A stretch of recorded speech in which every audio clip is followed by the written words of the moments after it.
पिछले 1 साल से कॉन्ट्रैक्टर का 1 रुपया नहीं मिल रहा है।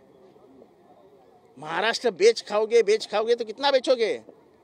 कल कैग, जो लोग कहते थे कि कैग ने बंबई महापालिका का सर्वे क्या जांच करनी चाहिए, वो कैग कह रही है कि ये सरकार जो कर रही है वो गलत कर रही है। इनका जो अर्थसंकल्प है ये मूर्खता है, और जितना कर्ज वो बढ़ा रही है वो कर्ज से महाराष्ट्र बाहर नहीं आ सकता, ऐसा कैग बता रही है। कैग, इसके ऊपर सोचो जरा। ये सरकार सोचने की कोई तैयार नहीं, अपने खीसे से पैसे निकालती है, वैसे सरकार का पैसा फेंक देती है। 5 करोड़ दिया आमदार को, 100 करोड़ ले तेरे को। अरे ये तुम क्या तुम्हारे घर से पैसे लाते हो क्या? काल कॅगचा अहवाल आलाय, परवा कॅगचा अहवाल आलाय। त्यामध्ये कॅग म्हणतं की 50,000 कोटींचा हिशोबच लागत नाहीये। कुठल्या संस्थांना दिले, काय संस्था आहेत काही माहित नाही। 54,000 कोटी कॉर्पोरेशन्स, म्हणजे वेगवेगळे जे कॉर्पोरेशन्स आहेत ते 54,000 कोटीच्या लॉसमध्ये आहेत।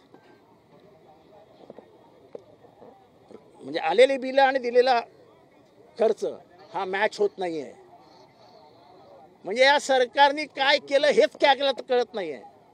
आणि कॅग शेवटी म्हणतं की या राज्याचा विचार करून ह्याच्यापुढे वास्तववादी अर्थसंकल्प मांडा।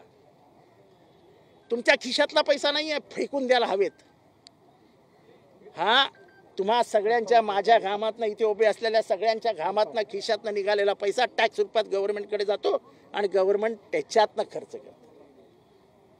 हा तुमच्या शेतीतनं आलेला पैसा नाही, साखर कारखान्यातनं आलेला पैसा नाही आहे। महाराष्ट्राला उत्तर हवंय। 50,000 कोटी जेव्हा कॅग म्हणतं तेव्हा सांगा आम्हाला कुठे गेले?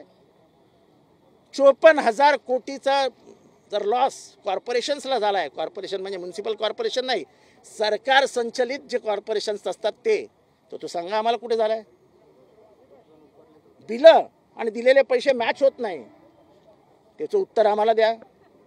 म्हणजे हा हजारो लाखो करोडोचा भ्रष्टाचार आणि त्याला उत्तरच नाही। आणि कॅगवर यांचा विश्वास ठेवायला हवा यांनी, कारण का कॅग ही संस्था अशी आहे की ह्याच संस्थेत मार्फत मुंबई महानगरपालिकेची हे चौकशी करणार होती। न सांगता त्यांनी शासनाची चौकशी केली आणि शासनाचे कपडे उतरून टाकले।